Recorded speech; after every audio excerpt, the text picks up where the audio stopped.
Here you go.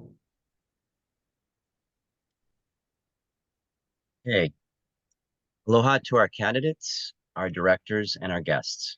I'm Greg Misakian, president of Kokua Council, and we want to thank you for joining us today to participate in another candidate forum with two of our candidates that are running for House District 8.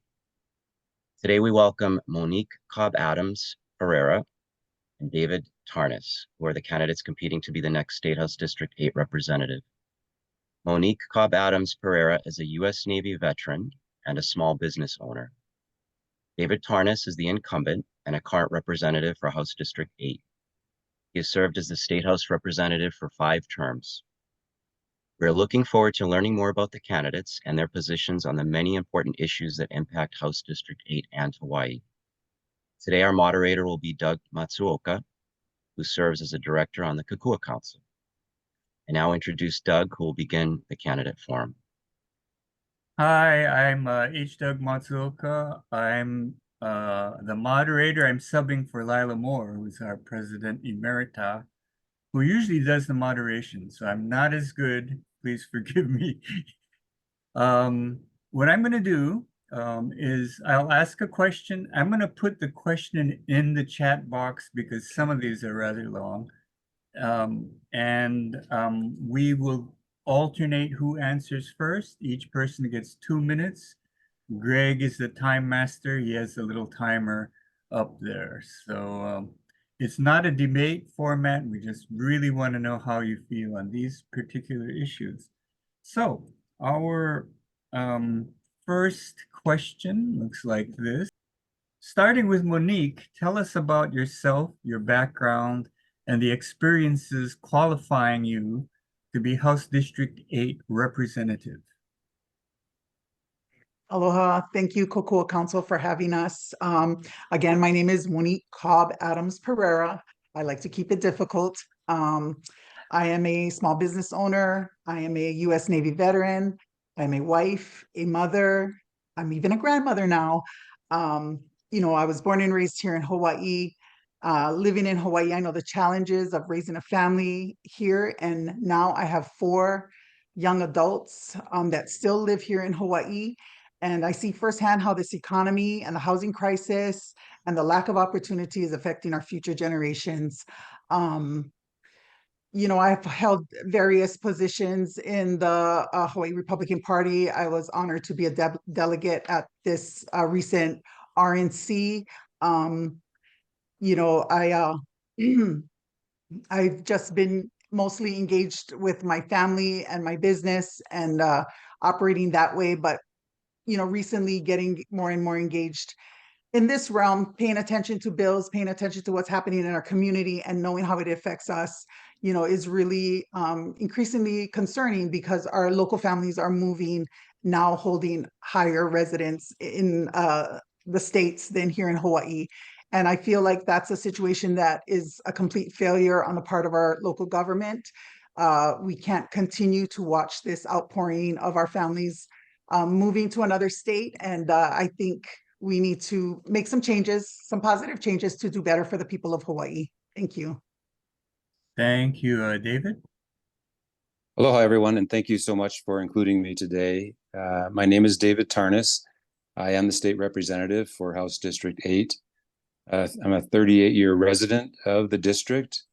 I actually first came to the district in 1979 and decided that this is where I wanted to live, so moved here permanently in '86. And I'm an environmental planner, so I've run my business with my wife, Carolyn. We have our own small business. It's a planning firm working on environmental planning for everything from watershed management to fishery management to environmental impact statements on harbors and highways. And so I'm, from a professional standpoint, have been very much involved in protecting the environment, honoring cultural resources and those resources of cultural significance, while also trying to meet the needs of our community. I served as the state representative from 1994 to 1998. and then came back to the legislature 20 years later in 2018 and have served in the legislature since then. My wife and I have 2 grown children who are off pursuing their dreams and professions. And so now I have I can return to office and not neglect my parental responsibilities as a dad and a husband. And so I've been very active in the community with the Waimea Community Association, the Waikoloa Community Leadership Council, and South Kohala Traffic Safety Commission, the North Kohala Access Group. And in each of these different community organizations have actively worked to identify community needs and figure out a way to meet them. Government does have a role, but it's not the answer to everything. And so I'm careful about that. But I am dedicated to serving this community, and I look forward to being able to do that again. Thank you. Thank you, David. And the next question will go to you first also. And that's, do you think House District 8 is healthy and successful? Why or why not? In some ways, yes, and in some ways, no. It's mixed. We have community in our community. We have a significant income disparity. We have people who are working but unable to meet their monthly financial requirements. So they have to live with multiple generations in one home. Cost of living is very high here. Cost of housing is very high. There's low unemployment. But many people have to work multiple jobs. At the same time, we have excellent public recreation areas. Our public services are good. House District 8 is far from Kona and far from Hilo, so it takes a while to get to those centers of government, but we make up for it by taking care of each other. And I think in that way we have an independent spirit, and it sort of harkens back to how our communities were established, from a ranching community, a community that was based on agriculture, where we look after each other. So in that way, it's a great quality of life. But it is hard to make a living. My children are pursuing their dreams, and they're not in Hawaii right now. They couldn't imagine being able to afford to buy a house. So that's why I work hard to try to increase the supply of affordable housing, make sure that we increase our support for public services so that those who need help can get a hand up, not a hand out. And I also do my best to make sure we have a healthy community by supporting initiatives, both government-sponsored and nonprofit-sponsored, that work to improve health, nutrition, exercise, and that we also address the problems we have in the community, like substance abuse and domestic violence. So I'll keep working on that. Thank you, David. Monique? I think that is also a mix, yes and no. I think the people I think our community is working harder and harder than ever before to make ends meet in this economy.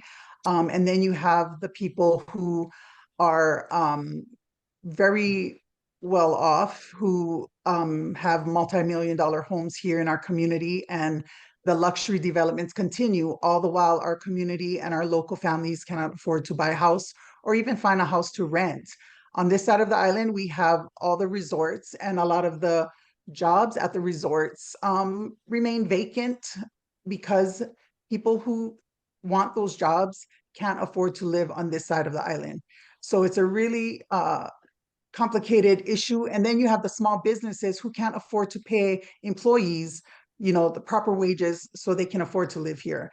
So, with that being said, we do have the highest, one of the highest communities of Native Hawaiians, and we do have a beautiful Native Hawaiian homes area, and we need to get more Native Hawaiians in their homes and build more homes for Native Hawaiians so that we can ease up some of the housing from, when they move into their Hawaiian homes, we ease up some of the housing burden and, allow some people to move into these homes. Like I said, you know, I don't know how long some of these people can make it in this economy. Every time I go to the grocery store, it's easily another $10, $20 more from the time I went the last time. And so, you know, imagining our kupuna on fixed income, it's really not gonna get any better unless we make some drastic changes in our economy and to our housing situation to help the people. Thank you, Monique. And the next question will go to you first also. And it's a kind of a follow-up to the previous question. What are the top three issues that impact your district? And what will you do to address each of them if elected? The top three is housing, housing, housing. And the economy, it all falls under our economy. You know, like I said, with the housing, we do need to address our Department of Hawaiian Homes. I think that will ensure that our local families have housing instead of building more homes and then importing more people from the States or anywhere else. We need to make sure that the people who already live here can get into these homes. Affordable housing sometimes is kind of like a joke because nobody can afford these affordable housings. You know, my husband and I purchased our house in 2018. We both are working. If we had waited even 2 more years, would we be able to afford a house here? Probably not. You know, so we need to really work on our housing situation, help our island families by bringing down some of these. I know we had a big tax cut, but I mean, I still feel like that tax cut helps people who make more money than the people who make less. I think we need to look at ways to cut income tax for people who make, you know, the bottom of the, so that businesses can afford to, you know, pay a lower wage. Not everything comes out of the small businesses. We have to take our share as our government, you know, to spread it out a little bit so that, you know, small business can afford to operate. You know, there's different issues. Waikoloa needs a second road to get in and out of that community. With the recent Maui fires, this has been more prevalent, you know, on the minds of everyone. And it's been over 20 years in the making of just second road. And I don't know when they'll ever get one. Kohala has their own issues. I know they have a water issue that they wanna ensure that they get the infrastructure up and built for their water resources. It's a mixed bag, but I think the point is our economy and our housing situation. Thank you, Monique. David. Thank you. You know, cost of living is the top priority and has multiple components to that, which I would say, I guess, are the second and third priority. It's housing, healthcare. And so what am I doing to address those? You know, we did pass the biggest income tax cut in the history of our state. And we actually did that by cutting the taxes for those who earn the least so that they don't have to pay taxes. We increased the minimum wage, and as that increases, it's stepped every year or two. We wanted to make sure that those people, as they got a higher minimum wage, that they didn't have to pay more in taxes. So we changed the tax structure to prevent that. Everyone got a tax cut. Those who make the least money got the most tax cut. There's been people saying that that's not the case, but if you look at the numbers, that is the case. Healthcare. I have co-sponsored numerous bills and voted for bills that work to reduce the cost of healthcare by exempting all medical and dental care from the general excise tax if it is paid for by Medicare, Medicaid, and TRICARE. And that's a significant thing because that will help our doctors and nurses be able to have successful businesses. Because the private clinics have to pay taxes, but they often don't pass them on to the patients. And so it cuts down on their bottom line. So this will help significantly. In order to address the housing issues, we have put in significant hundreds of millions of dollars into funds to support infrastructure for affordable housing. And we appropriated $600 million to Hawaiian Homes to build more Hawaiian homes. Those are the things that I've done, and I'll do more of that if I'm able to get elected. Thank you, David. And the next question also goes to you first. Mhm. And it kind of drills down on this a little bit. With well, let me see. I'm sorry. I got the question out of order, but Just go ahead and read it.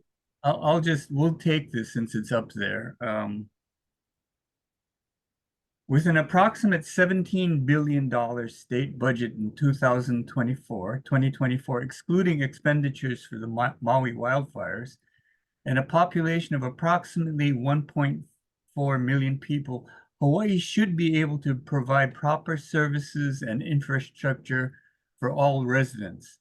We often see that this is not the case. What are your thoughts and what would you do to improve the quality of life for the residents of Hawaii? That's a great question. And what I focus on is making sure that we do get the funding for infrastructure in our district. And I have had significant success in doing that. We've gotten funding to improve the roads in our district. We're replacing Waiaka Bridge in Waimea. We're improving Kauai Road going into Waimea to make it more safe for people to walk and ride their bike and push their baby strollers and go out with walkers and wheelchairs. I was able to get the funding to build the first public library in Waikoloa. Having a community public library improves the quality of life significantly. And these are things that, the district reps have worked on before me for many years.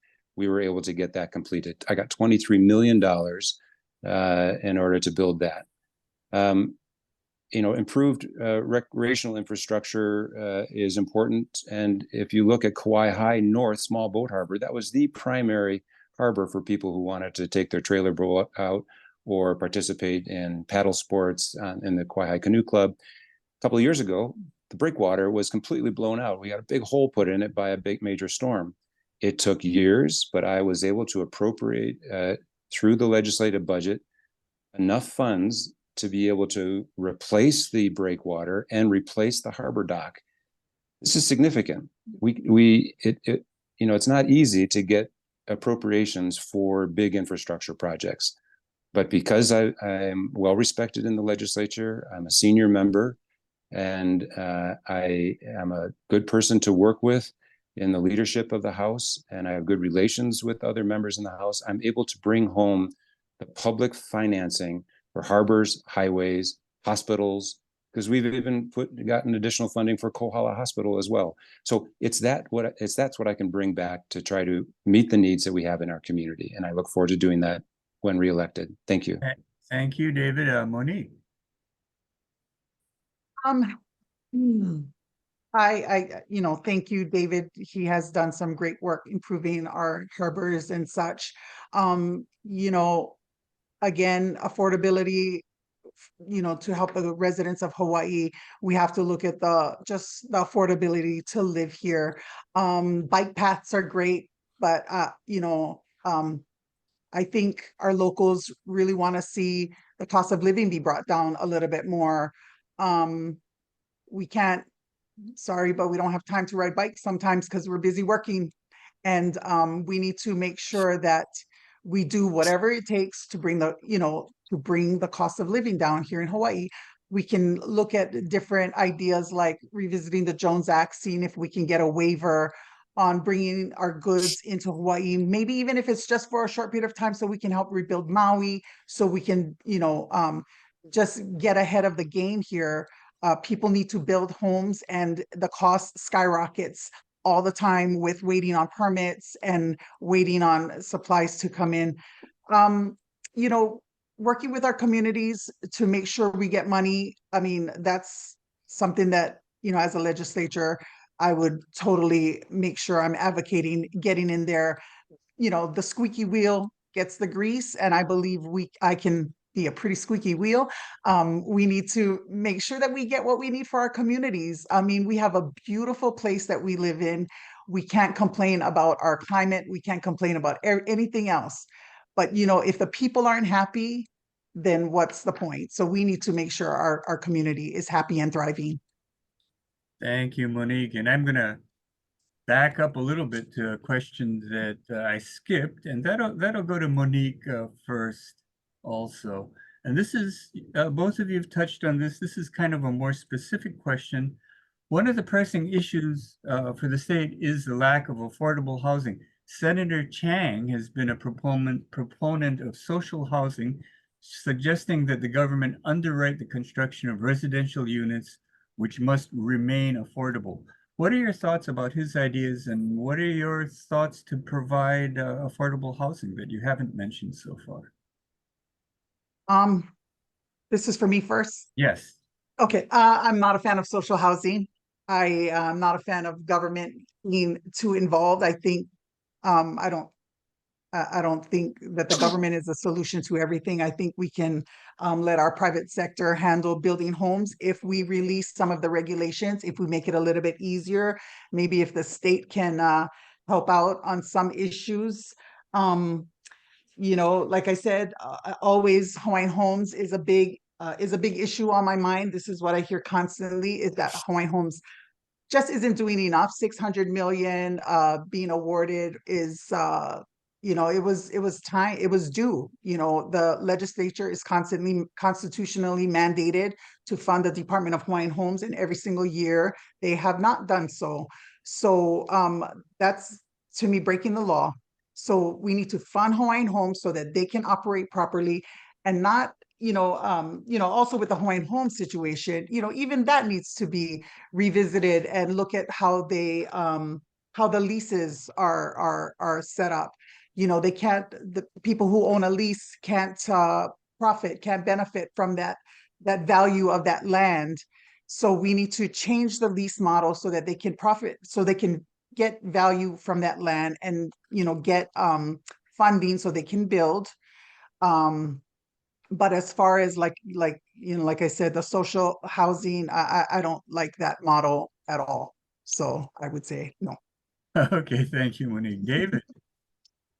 I've worked closely with Senator Chang, and some of his ideas are based on how Singapore has done it. And I'm very familiar with Singapore. I used to work right across the border in Malaysia for a year when I was doing some work for the Agency for International Development. And, we're a different place than Singapore. And so not all of the things from Singapore can be just transplanted over here. We have to really customize them to the Hawaii land use, land ownership structure. So there are some good ideas, though, that he's brought forward. And I worked closely with him last session. We did pass significant legislation this last session that compels the counties to allow property owners to add an additional dwelling unit, an ADU, accessory dwelling unit, on their property if they so choose. And you've just seen that the County of Hawaii passed legislation to allow that. It was only because the state really pushed them to do it that that's really happening. And a lot of this is because people want to be able to build a place, just a small unit that's either attached or separate from their own place, for their kids to have, or the grandparents to live. So you can have multiple generations living on the same parcel, but not necessarily crowded into the same house. And I think it is appropriate in areas that are properly zoned to have a higher density of housing. So that's one thing, is to allow increased density of housing. I was, as chair of the Judiciary and Hawaiian Affairs Committee, was on the conference committee as a co-chair, and we passed those pieces of legislation this last session. It's very significant legislation. The $600 million that we appropriated to the Department of Hawaiian Homelands was significant. And I have been working to provide oversight to make sure they spend it properly, and we help meet the needs of our community. I will keep doing that. There's more things that I could talk about with water and infrastructure, but I can do that at another time. Thank you. Okay, thanks, David. And this next question will go to you first also. During the COVID lockdown, a lot of us realized that Hawaii is seriously over-touristed, and called for legislation to manage tourism rather than just blindly promoting it.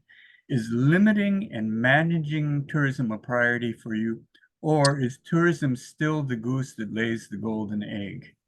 I have worked hard to try to make sure we diversify our economy. Tourism is an important part of our economy, and a lot of residents work in the tourism industry. But we do have to approach tourism in a different way. We don't want just to increase numbers of people to come through. We want to make sure we get the right people who come in.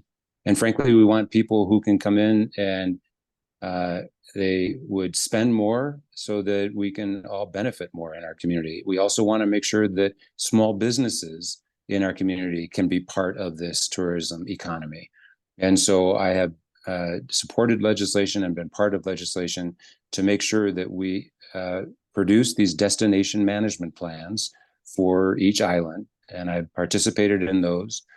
The Hawaii Tourism Agency has been very much involved with that, and I've been actively engaged to make sure that it's appropriate tourism, that it honors and protects our cultural values and our historic resources. You know, during COVID, we didn't have many people here, and we all enjoyed beaches without anybody there. We all enjoyed, snorkeling and coral reefs without anyone there. So we have to better manage that. And part of that is making sure that our visitors pay their fair share in the cost for managing our resources. And so it was through legislation that for which I was the lead that we passed the first visitor fee for using public trust resources. And this was for the ocean. We passed an ocean stewardship fee, and that every visitor who goes out, every person who goes out on an ocean recreation vessel has to pay an extra fee that specifically goes to manage our ocean resources. We have to do that with our land resources, and that's often referred to as a visitor impact fee or a green fee. I have supported that.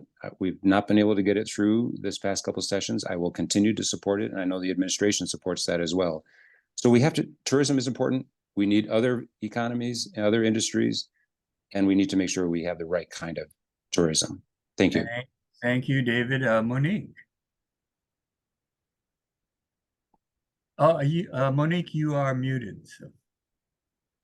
And that was I was saying great things there. I agree. Tourism is a major part of our economy. You know, as far as managing it, I do feel like we are over tourism. And, I think we need to look at other ways of bringing in money for our state. Every year when there's elections, every year they talk about diversifying our economy, and then we go right back to tourism when we get back into the session. I don't think Hawaii, the state, should be funding tourism. I think tourism should stand alone on its own, and then we can start investing in other areas like our agriculture, our ranching industry, making sure that, first of all, we are sustainable to feed ourselves. And then, of course, being a hub of a great place to come and eat good food that is farm to table. We need to, really promote our local businesses, and, maybe find ways to funnel our tourists to kind of where we want them to be, and not where we don't want them to trample, because there's a lot of problems with places like Pololu that they don't want too much visitors going down the trail, and it changes everything. So at what point do we not become Hawaii if we continue on this path? Some people say, I don't like going to Oahu, to Waikiki, it's too tourism, too touristy. And, eventually, if we continue just investing in tourism, we will be too touristy for even the tourists. So we need to make sure that we respect our culture, keep Hawaii, and, but also find ways to bring in money through other avenues. And, like, we live in this beautiful ranch lands of Waimea, and, the whole country, everywhere, is grass-fed meat. We can really market our grass-fed meat right here in Hawaii. Thank you, Monique. And the next question will also go to you first. And it's a long one, so I posted it. There have been numerous child welfare services failures reported. Some were related to children's deaths in foster care, and other fails pertain to the lack of proper licensing of foster homes for children. Reports indicate that Hawaii has failed to meet several federal standards for children in its foster care system, including safety and well-being outcomes. If elected, what will you do to help protect children placed into foster care? And what will you do to ensure child welfare services is properly staffed and run? Hard question. Hard and a very sad reality for our community. I might get choked up here, but our children should be protected, and it's our responsibility for our government to protect our children. We need to, incentivize people to be child welfare workers. We need to make sure we do proper background checks and training, and even the state can offer more services for our foster families with proper screening, of course. I have family members that were foster parents, and the toll it takes on them, not just financially, in the system, in the court system. I mean, we really need to streamline this foster care process so that these foster families aren't being drugged all over the place trying to get services for these children. We need to make sure that, we help these foster families so that it doesn't take a toll and it's not a burden to foster children, especially families that are fostering their own keiki.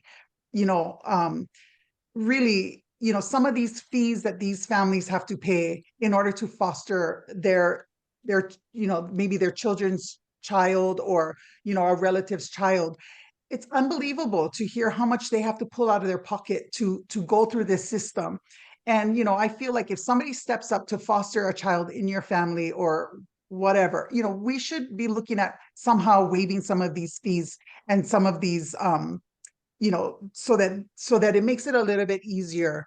Sad to say, our families are not very healthy, mentally. And I think that all falls back on our economy and our housing situation.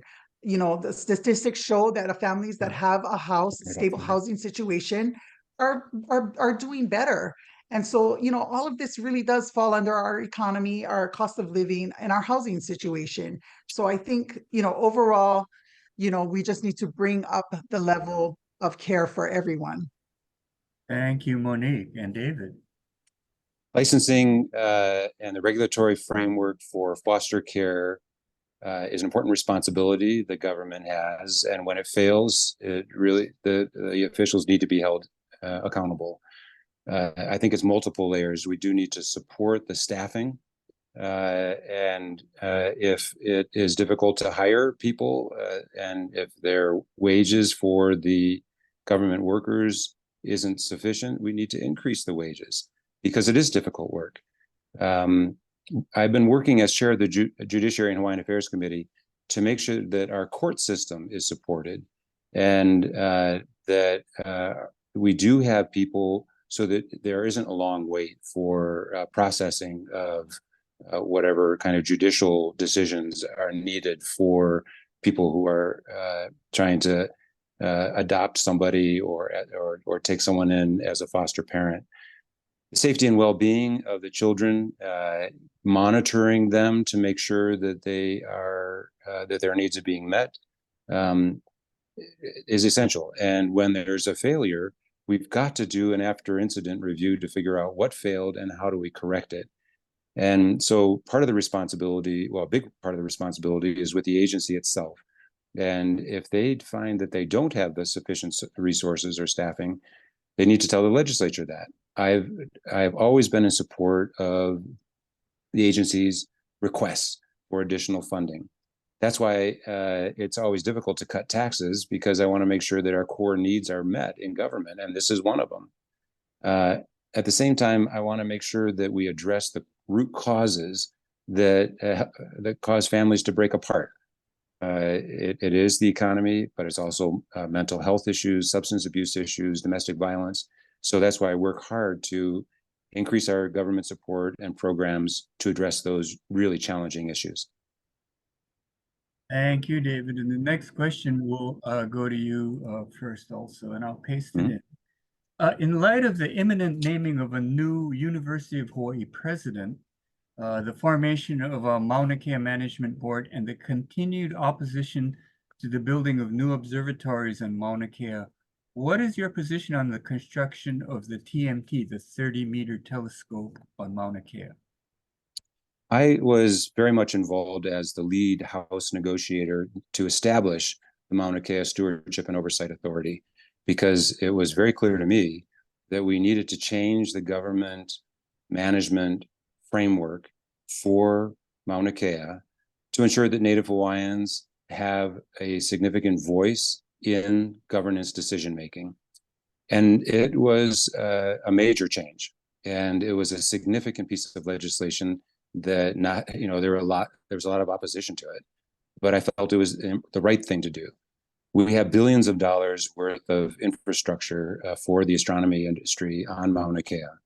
I believe that we can have astronomy that is done well, that protects the environment and honors and protects cultural resources. And so it's on the basis of the formation of the Mauna Kea Stewardship and Oversight Authority, the new statutory basis for that, which says that it is the policy of the state to support astronomy that is in harmony with the environment, and it protects cultural resources.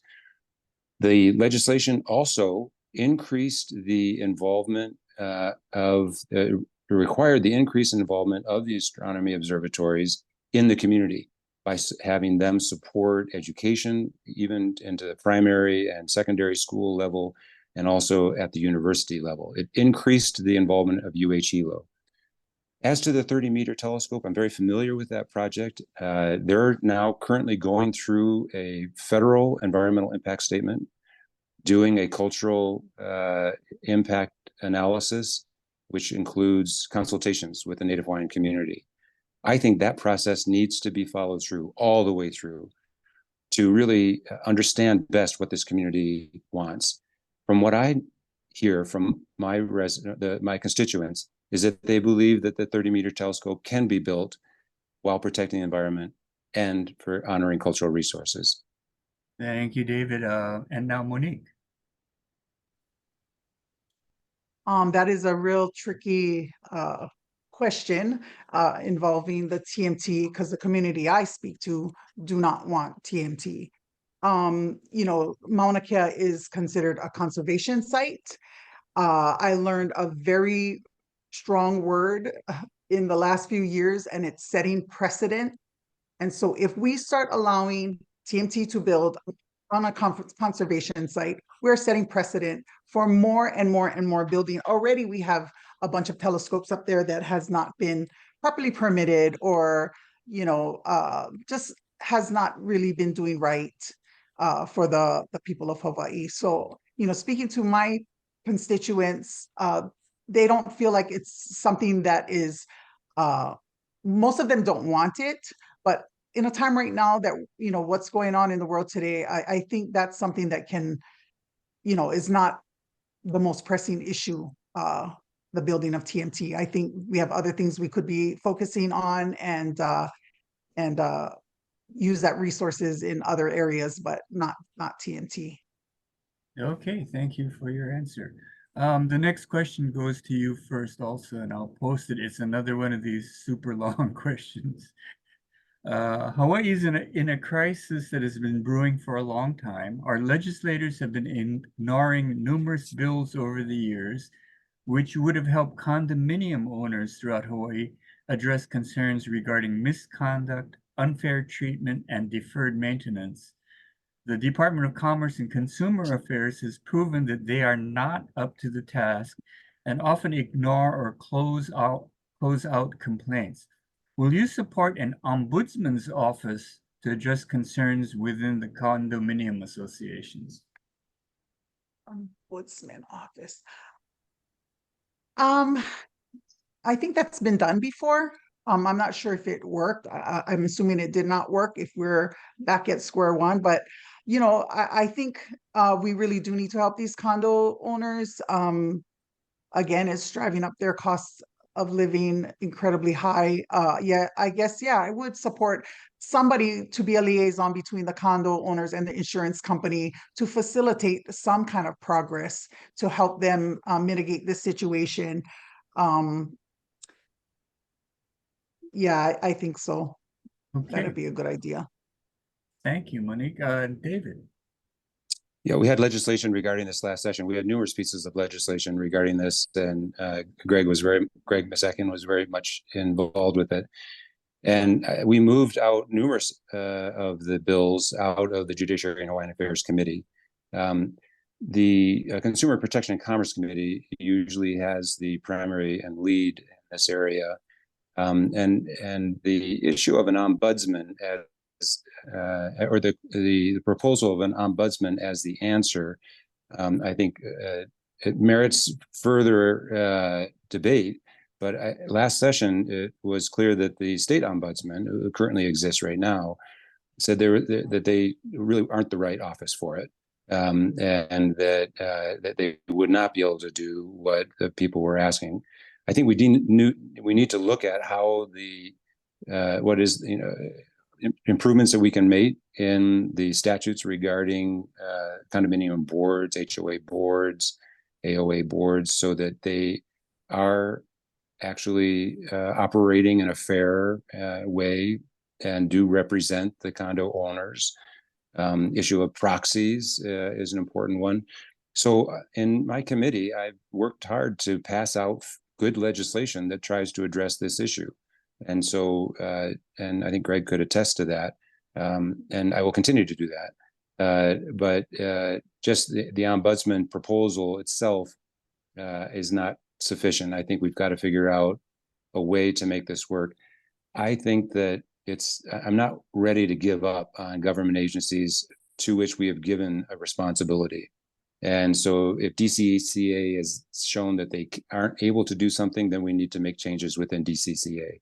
You know, I don't want to be paying for a government agency and government employees if they're not actually meeting their responsibility. So let's address the core issue there and see if we can improve the situation. But I pledge to continue working on this. Okay, thank you, David. And the next question goes to you first, also another very long question. We have all heard news reports of corruption and pay to play. Often residents who attempt to report unlawful activities with unambiguous evidence never get any follow-up or assistance. Department and agencies such as HPD, Honolulu Police Department, DPP, DCCA, and RICO, and the Attorney General's Office often dismiss complaints or do not follow up.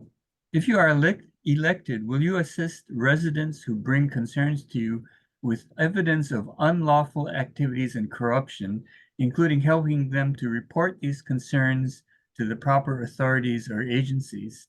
And will you follow up to ensure that proper actions are taken? Or will you refer these residents to various government agencies? As a legislator, I have received requests from constituents to assist them in resolving conflicts that they have with different government agencies. And I have assisted them in the past, and I will continue to assist them. You know, the issue of corruption in government is a very serious one. And when we had two legislators who were indicted for taking bribes, the State House took immediate action. We formed a commission to improve standards of conduct, and we asked members from the community to serve on that commission. And it was chaired by former Judge Dan Foley. It included numerous very well-respected members of the community who debated, had hearings, and came up with recommendations, 31 recommendations for rule changes and statutory changes to address this issue of corruption in government. Everything from campaign finance reform to increasing penalties for someone who is caught or for bribery, strengthening our anti-corruption laws, increasing transparency in government.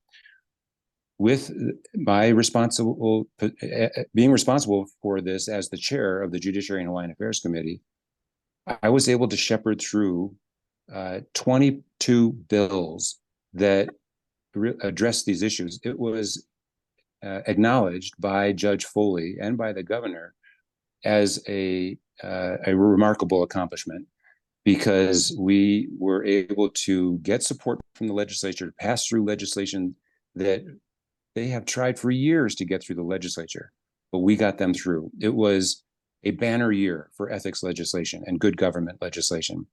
I did that as chair of the Judiciary and Hawaiian Affairs Committee. I pledge to continue that work. We've got other bills that we're working on right now to introduce next session so that we can make sure that we improve public trust in government by addressing these issues. Thank you, David. Monique, and you are muted. There you go. Yeah. I have someone home with me, so they're making a lot of noise. So I mute myself. But yeah, long question, simple answer. Yes, I will follow up. I will take action. I will make sure that these complaints are heard and reviewed by the proper authority. I think we need to really restore our trust in government. We have a long way to go, but we do have to restore our trust in government. Thank you. Thank you much. These questions I've been asking come from our directors and members, and I've been asking it for them, but we have one of our directors, Dale Head here, who will ask the next question if he's here. Dale? I know you're there, Dale. And you're muted. There Hey, you go. there you go. I try to get this. Anyway, you can hear me, yeah? Yes, we can. Yes, go ahead, Okay. Dale. This question actually derives from the last two. I've been coming to the legislature for the last 9 years now. Okay, would you be willing to write a bill for our policy requiring people submitting testimony on proposed legislation to declare whether they're in a conflict of interest and to speak truthfully to the best of their knowledge? Thank you. Goes to Monique. Absolutely. I think transparency is the best way to go on both sides of the aisle. I think, transparency in our legislature as well as transparency in those people testifying against or for bills. I would totally support this. Thank you. Thanks. David? Yeah, I always try to make sure that those who are testifying identify themselves in any organization that they're with. If I think that they haven't disclosed something, I certainly would ask questions to drill down and get that information. People have the right to provide testimony. I ask that they provide it respectfully.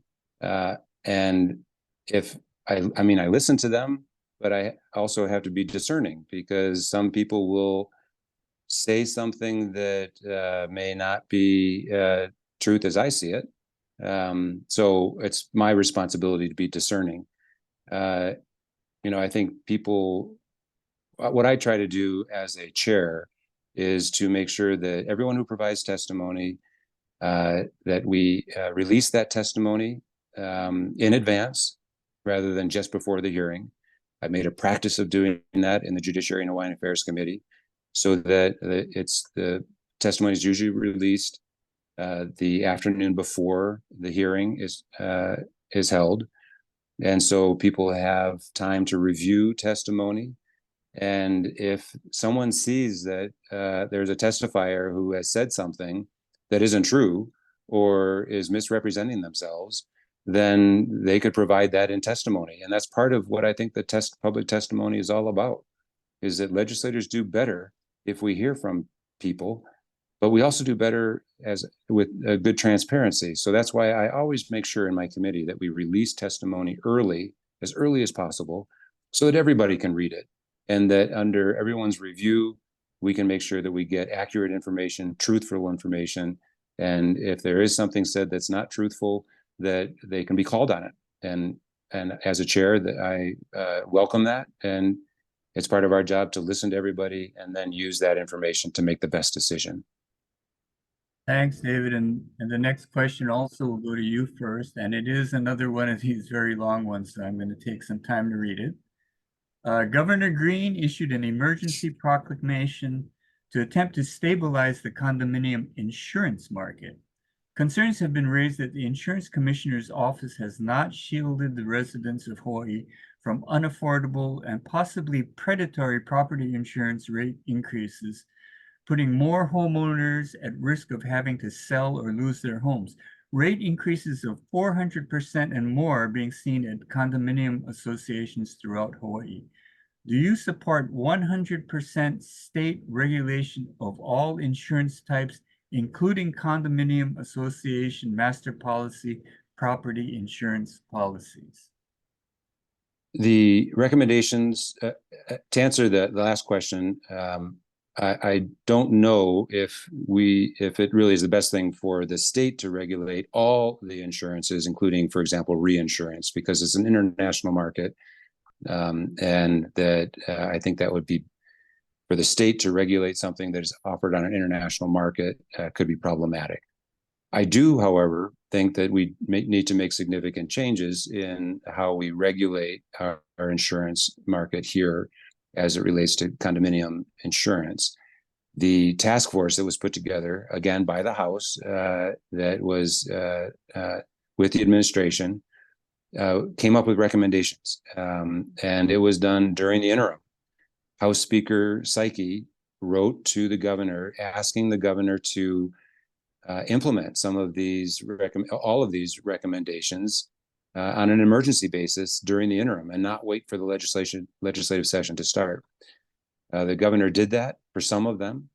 We at the legislature need to take a look at all of the recommendations coming out of this insurance oversight task force, and we need to implement them. You know, I think I have residents in my own district that are experiencing, you know, the cost, premium increases that are unaffordable, and many of these are folks that are on fixed incomes, and so it's causing significant problems.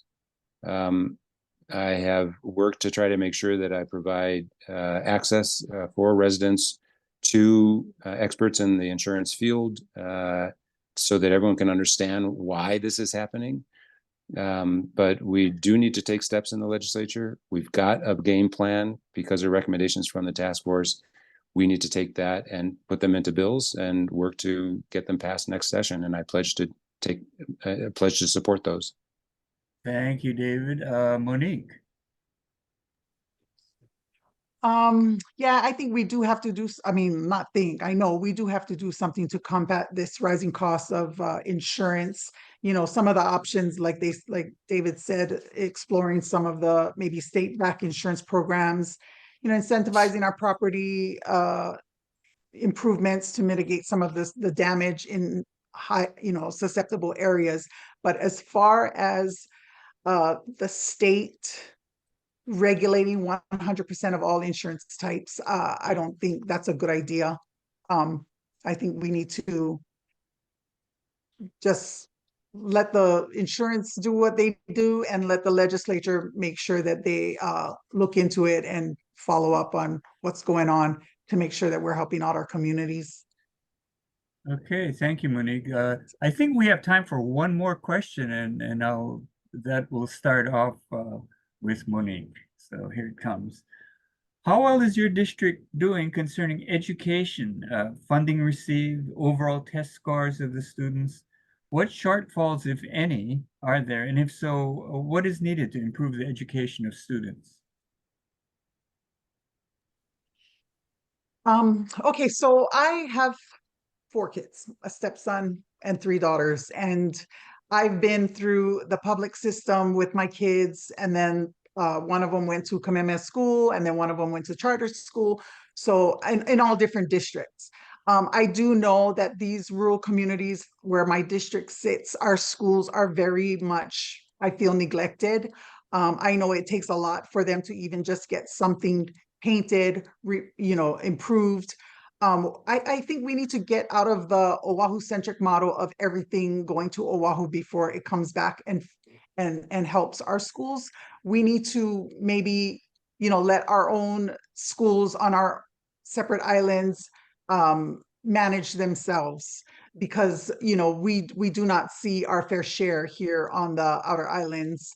Our schools aren't doing so well. I mean, our teachers are amazing, dedicated, hardworking people. We need to support them as best as we can. I do believe that there is a lot of shortages in our schools, again, probably because of the housing situation. We need to figure out how we can incentivize our teachers and pay them what they deserve and support them to the full extent. with funding needed to bring our schools up to the proper, levels. My district has one high school, a few charter schools, and, elementary and intermediate school. I do believe we do need another high school in this district. 70% of the kids that go to Maunakea High School, which is in the next district over, are from Waimea.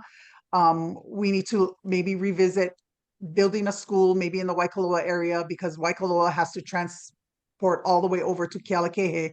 And with the whole bus system, that created a lot of hardships for families, when they just simply tell you there's not enough room on the bus, that's not good enough. We need to prioritize our education system so our kids know that that's our priority.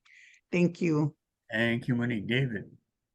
Thank you. I work closely with our teachers and administrators to make sure that I can hear from them what are the gaps and what needs to be done to fill them. Sometimes they're funding, and so I've been supportive of legislation that has increased the funding for teachers in hard-to-staff schools, and those are the schools in our district because we are rural Hawaii. It also increases the pay for hard-to-staff positions for Native Hawaiian language teachers and for special education teachers. And so I've been successful at getting increase in support for that. I've also been successful in increasing appropriations for the DOE so that they can give increased salaries for teachers across the board. There's still a need to improve the way we deal with behavioral challenges in our school, because our public schools get everybody. And so we need to actually support additional behavioral analysts and behavioral specialists in our schools so that the teachers aren't having to deal with, kids who are challenged, emotionally challenged, physically and mentally challenged, and that we can have specialists who can work with them. Our physical infrastructure of our schools is a constant challenge. Repair, maintenance, and building new facilities is top priority. I've been successful at getting additional funding, a higher percentage for our district than other districts because we are such high need. And I am constantly working with the DOE to have them address repair and maintenance problems that we have in our schools. So I will pledge to continue to do that so that we can try to meet the needs of our community. Thank you. Thanks, David. Hey, we're almost out of time. Quickly, 2 minutes for closing, up to 2 minutes for closing statements, starting with David. Thank you very much. I appreciate your organization, your membership, your leadership, for your advocacy during the legislative session. Kokua Council has always been there. And as legislators, we do better when we hear from well-educated advocacy organizations that we can trust. And I can trust you. And I thank you for that, because it's hard work. You've got other things to do in your life, and yet you're doing this. And I know how much effort it takes. It's an honor to be able to serve as the state representative. And I will continue working hard for our community. I'm able to do that now that our children are grown up, and I can spend the long hours working on addressing the needs of our community. As chair of the Judiciary and Hawaiian Affairs Committee, I have the responsibility for some very significant legislation. It's protecting the civil rights of our community, how to best manage gun safety. And I was able to take the lead to pass probably what I'm told is one of the best gun safety laws in the country in response to the Supreme Court decision saying that states must provide a concealed carry weapon permit. So we complied with that, but we did it in a way that protect public safety. Women's reproductive rights. I've been able to take the lead as chair of the Judiciary and Hawaiian Affairs Committee to protect women's reproductive rights. If a woman is seeking an abortion in this state, they will have access to it.